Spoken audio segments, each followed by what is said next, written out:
Hello my friends, how is everything going today? I am super glad to share my conversation with Alberto Mattia, CEO and Managing Director at Pantarai. He's a young entrepreneur and a leader in the business continuity industry. With some real case scenarios, I am sure you're gonna enjoy this conversation. If you do so, and if you want to support the channel, please click the like button below. And don't forget to subscribe and activate the notification bell so you don't miss anything in the future. Let's go! Alberto, thank you very much for joining me today. I'm super glad to have you here as my guest. Actually, you are the second person, the second leader on this business continuity industry that I'm talking to. So I'm very thrilled about this industry, and that's why I was chasing you to make sure that I could steal like 30 minutes of your time to share with the audience about this super interesting industry. And every single time, the first question that I would like to pose to my guests is actually for them to introduce themselves. So would you like to introduce yourself to the audience? Yes, thank you very much. First of all, it's a great pleasure to be here and to be your guest. I actually saw the chat you had with Margaret. I know her, by the way, so it was a great pleasure to be your guest here today. And as far as I'm concerned, I think I'm a passionate contributor to the continuity and resilience industry. I'm the CEO and general manager of Pantarai, which is my business. Actually, we're a training and consulting company. Mm-hmm. I'm actively involved in the editing, in the writing of international standards and best practices on continuity and resilience. I'm an author to many articles, papers, research reports on business continuity, crisis management, and enterprise risk management. And I would say that I'm very much involved with the Business Continuity Institute, which is one of the leading, as you know, professional body in our industry. I'm a member of the BCI. I'm a BCI Approved Instructor. My company, Pantarai, is a licensed training partner of the BCI, and we operate on a global scale. No, amazing, Alberto. I'm also glad to have you here today. Well, Alberto, I have a couple of questions, of course, that I would like to cover with you today. But let me make first a statement, right, to set the basis. And of course, you can correct me on you. For sure, you have a better description, but let me share that. We know that organization resilience has the objective, right, to adapt, to prepare for, to react fast to any different scenarios or changes to make sure that we don't have disruption on the services to a company. In a nutshell, I would say this is a fairly okay description about organization resilience. But we know that we have been living this situation that I don't think has any precedent on the history. But I can be wrong. And exactly this is my first question to you. Have you ever seen a situation as a pandemic or any other level of crisis that the organizations, right, your clients need to deal with in the past? Well, for sure. I mean, COVID-19 is something that is it's the most relevant crisis for everyone in the industry, unless you're old enough to have experienced the previous pandemic, which was in 1920. I don't remember, but it was 100 years ago. Let's say that it had an impact on the business continuity industry. As cynical as it may be, I think that, as it may seem, I think that business continuity has never been that interesting. Our discipline has never been as appealing as today, and this is positive. Again, it's sad that it took such a tragedy, to make the news, basically. But it's still an opportunity. I mean, if we as practitioners in the organizational resilience industry believe in what we do, that's our time. So I don't think that any organization in the world has ever experienced something like this. Mm-hmm. The challenges of the pandemic is that there's no way to escape it. I mean, it's an invisible enemy. It's everywhere in the world. It's every country has been affected by the pandemic. Everyone in the world, every person has been affected by the pandemic at some level. So it's a true challenge. It's difficult. We hope it's going to end as soon as possible, and of course we're confident that the vaccination plan will move forward as quickly as possible. But let's say what we should take from this experience is that, as you were saying, organizational resilience is now a must. And as you were saying, it's an objective. There's an interesting position paper by the BCI. I mentioned the BCI before, which I believe is still on their website, and explains that organizational resilience is an objective. And in order to reach that objective, you need to implement in a sound manner the disciplines that actually are part of the organizational resilience framework. And in my opinion, it's not just that you have to implement these disciplines in a sound manner, but you have to make sure that the approach is coordinated among practitioners in this field, and there is a collaborative approach, so that organization can develop cross-functional skills, cross-functional competencies in order to be able to absorb and adapt in a changing environment. And the world will never be the same. We hope we will get back to a new normality as soon as possible. But I'm confident that the future is going to be brighter than the past for business continuity. For sure. So pretty much you are in a position, right, that in the past you were seen at that team or that group that very generic speaking, right, working on the background, doing a lot of things that not necessarily was creating or adding benefits or revenue, direct revenue to the company, right? So the leadership probably didn't give a lot of empowerment to that group deals with resilience within a company. But with the pandemic now, our experience shows that this is we still consider as an objective, but hopefully everyone see this is a must. I'm talking about that because I am currently in a cybersecurity space, and this is also one good side from this pandemic, right? Unfortunately, as you said, we are facing this pandemic, but a good side is that everyone now is talking about security. And of course, security is just one drop on the ocean when you're talking about business continuity and resilience, right? You need to talk about crisis, fraud, health and safety, all that groups within the resilience umbrella to make sure that everyone is talking about that and understand how important it is to any organization. As you said, hopefully we can get back to normal as soon as possible, but with this positive side to have business continuity leaders sitting on the table to make sure that all the organizations are following the best practices, right? Yeah, I do agree very much. As you were saying, the approach to business continuity in the past used to be very bureaucratic. It used to be meant as even cybersecurity. I mean, sometimes organizations thought that it was just about ticking a box of some documents, some practices that they needed to implement without actually meaning. But now, as you were saying, the pandemic and even, I mean, the shift that there has been to online services that has raised the concern on cybersecurity, cyber resilience as well, has proven that organizational resilience is a must, as you were saying. In my training courses, I usually use the Maslow's pyramids of need. I don't know if you are familiar with it. And I always say that resilience is one of the basic needs of any person and any organization as well. So if you think that the ultimate aim of an organization is reaching its mission, you are not able to reach the mission without organizational resilience.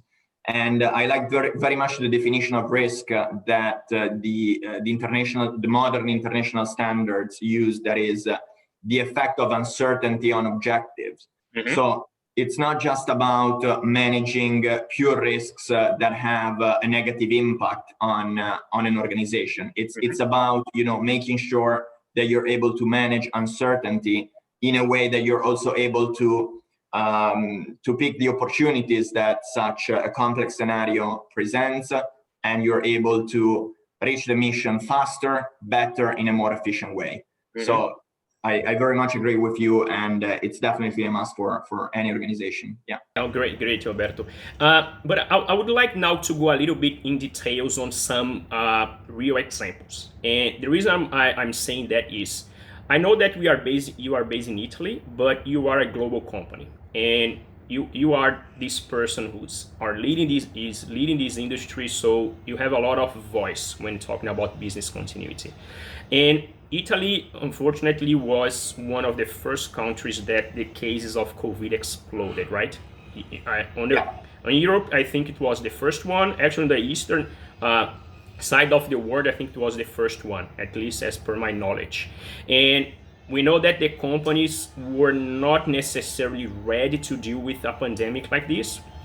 But at least you had the chance, the opportunity to be one of the firsts to deal with clients dealing with this situation, right? And then probably used a lot of knowledge to spread with your other countries and your other clients. Can you bring to the table, Alberto, a couple of examples where you take a company that was not necessarily prepared? And I'm not saying this is a bad thing, right? Nobody was expecting something like that, so it's pretty much normal across the globe to have companies not prepared for a pandemic like this. But I'd like to grab your thoughts on how you get someone from a level that they were not prepared, and the change that you implemented to make sure that they were able to keep themselves alive. Yeah, well, it's interesting what you say, because I live in Italy, and I live in Milan specifically, which is in the northern part of Italy, for those who are not familiar with my country. And you know, my region has been and still is very affected by COVID-19. We have had some very challenging times. As you were saying, we have been probably the first Western country that has been affected by the pandemic, and nobody was ready. I mean, even Pantaray is a training and consulting company in the continuity and resilience industry. Of course, we walk the talk, as we say. So we have business continuity arrangements in place for us. We practice organizational resilience every day, also for ourselves. But you know, nobody was prepared for such a wide and complex scenario. So it has been challenging, but it has been a tremendous lesson, in my opinion. And I think that, you know, the most successful organizations, even here in Italy, I have many clients that, you know, of course, got in touch with Pantaray in order to get ready. And specifically, I can think of one client, which is a large retailer, a supermarket chain, the largest here in Italy. They got in touch at the end of 2019, when actually, you know, COVID was just a Chinese thing, and it was breaking news, but nobody thought. We all thought it was something very much like the Ebola virus, which is a serious thing and a serious concern, but nothing that actually affected our country. Mm-hmm. But they were wise enough to realize that they had to do something to get ready. Of course, they thought they could have more time to prepare, but that actually, you know, we know that the outbreak was very quick, unfortunately, in Italy as well. But you know, they were very good, because first of all, they wanted to think of organizational resilience as a program, mm-hmm. And not just a project. Once you feel like you need organizational resilience, it's already late. So. Mm-hmm. You need to think of it as a program that you want to implement for, you know, the organization to constantly improve your organizational resilience levels over time. Mm-hmm. You will never be perfect. I mean, there's no way that you will be ready for anything, whatever happens. But you know, this must not become an excuse to do nothing, basically. Mm-hmm. So they developed a governance model, they defined roles and responsibility. They started pretty much from scratch in implementing a sound business continuity management system. And they had a strong commitment and support by the top management of the company, which has been very good in pushing the implementation of such a program. They worked a lot in embedding organizational resilience into their corporate culture in this year. They had some struggles, but I have to say, as a consultant, but most importantly, as a client of this supermarket chain here in Milan, here in northern part of Italy. The name is Esselunga, by the way. I can mention it. I'm very proud of their job. As an end user of their service, I'm very proud of their job, because we had on the news these scenarios of people actually going to supermarkets and taking everything that they could, because at the very beginning we didn't know how severe was the situation. People were afraid of the lack of food supply. So it was a very challenging time for them and for everyone in the country. So, I mean, they were humble enough to know that even if they're a very big company, they have a strong corporate culture, they're very profitable in their business, but they were humble enough to understand that they needed to improve and they needed to be open-minded, they needed to embrace organizational resilience. And as a matter of fact, they did just great. The pandemic is not over. The situation is still very challenging, but I'm confident that they can move along as good as they can. You hit a very interesting point, Alberto, which was the end user. You just mentioned now, because you are end user of this client, right? Yeah. And the reason I'm saying that is because I was doing some researches and I came across just a couple of use cases, and that justifies and explains why resilience is so important to our organization. And of course, I don't want to speak generally. We know that we have very mature companies that they understand why it is needed. But all these, it was a supply chain cases specific for some pharmaceutical companies and very big ones that we know that produces some medications to very tough diseases, right? Like multiple sclerosis, for oncology cases. And it was interesting to read this article because they are talking about the problems that they have in one factory. They need to shut down that factory and cause like a global shortage for 2 months of that medication. So, but it was interesting because they talking about, okay, we made a mistake, we didn't do some things to make sure that the factories secure enough to be in operation, but they never mentioned the end user. So the people who are sick and needing that medication. And it was a bit frustrating to me to read this type of things. And why I'm saying all of this, right? Because you understand way better than anyone and for much longer why business continuity is so important.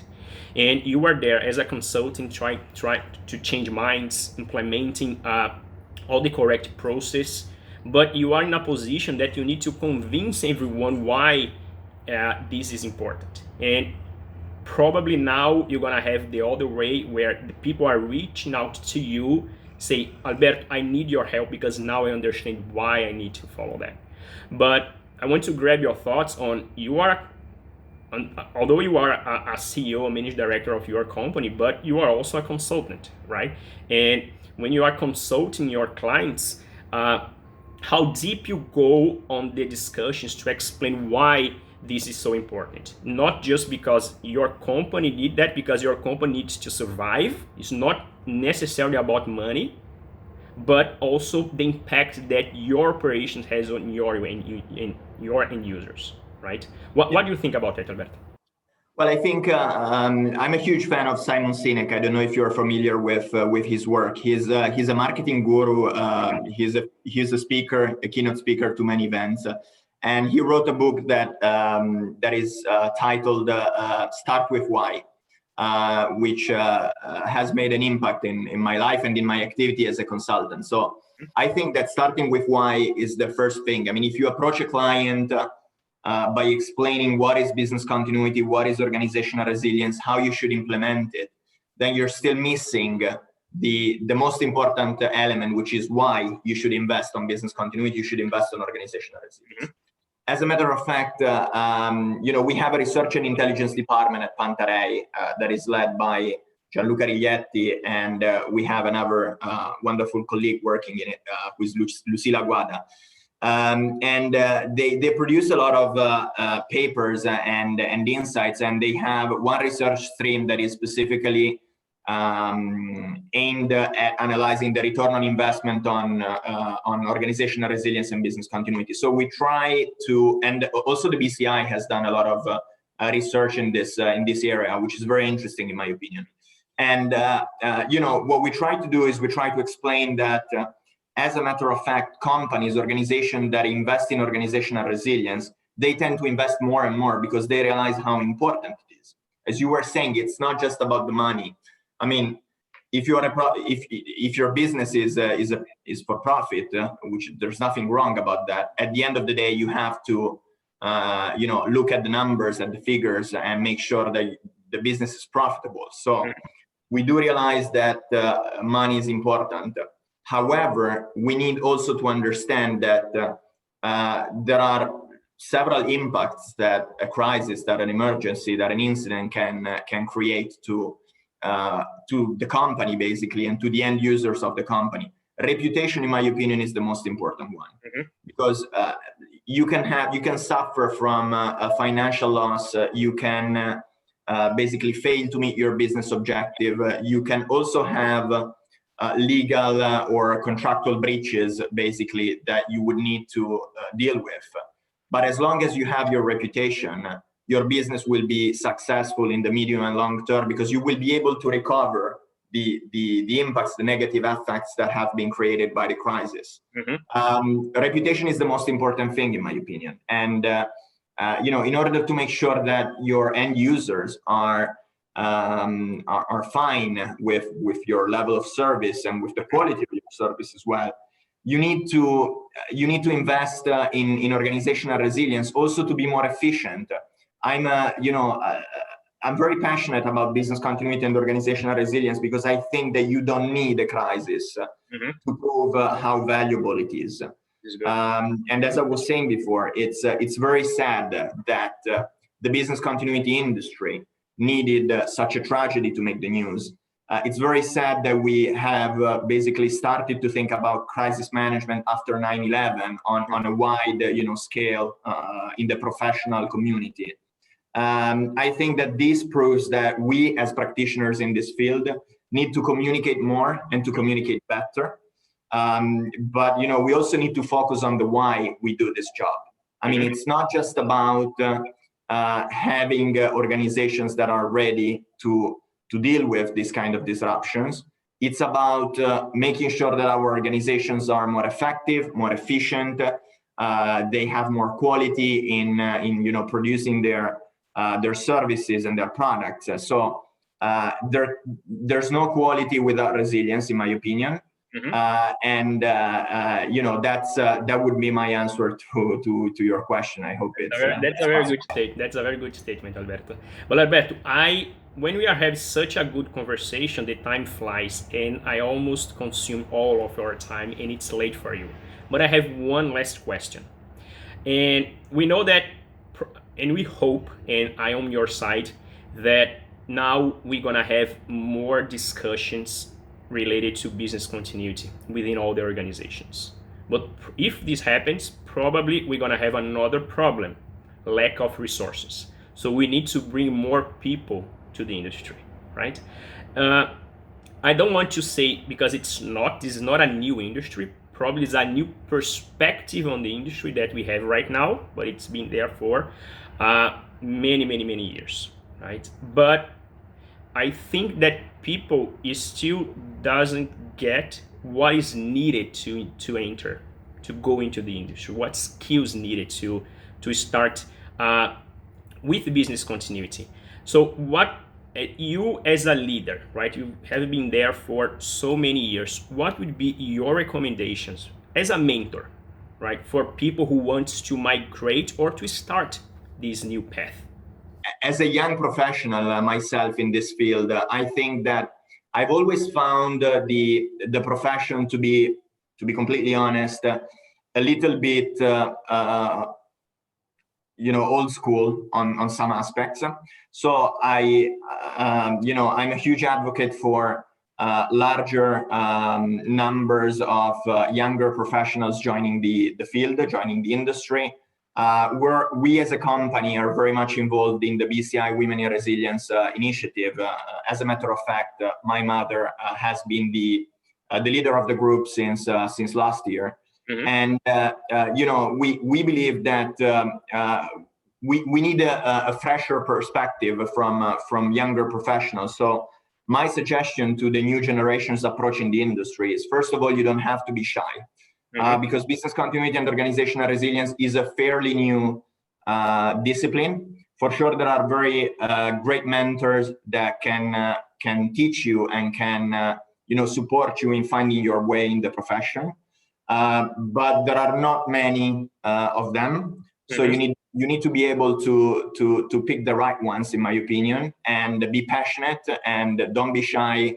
And we need you. So it's very important that we get this fresh perspective from young professionals, because the word organizational resilience, as you were saying, it's about absorbing and adapting in a changing environment. I mean, the environment changes so quickly today that I'm 33 years old and I feel very old sometimes already. And I have colleagues that are younger than myself and that are way more advanced on some other topics that I don't even understand fully. So blockchain, for instance, is one of them. I mean, I'm not very familiar with it. So, but I know I try to be open to this change and this innovation. So I'm not an expert, but I try to think and I'm open-minded enough. And the other piece of suggestion is for more, experienced professional in this field, mm-hmm. Is to encourage other people to join. We don't have to be patronizing. So we have to be open-minded and accept the fact that we need more people. We need more young people in the industry. We need more women in the industry. Mm-hmm. And we can all benefit from this breath of fresh air, basically. That's perfect. Alberto, thank you very much for joining me today. As I mentioned, I'll say again, the time flies when you have such a good conversation. I hope everyone that is listening, watching us today, gonna learn, and who knows, we can grab more people into this industry just because of this video. So thank you very much, Alberto, for joining me. Thank you very much, and obrigado.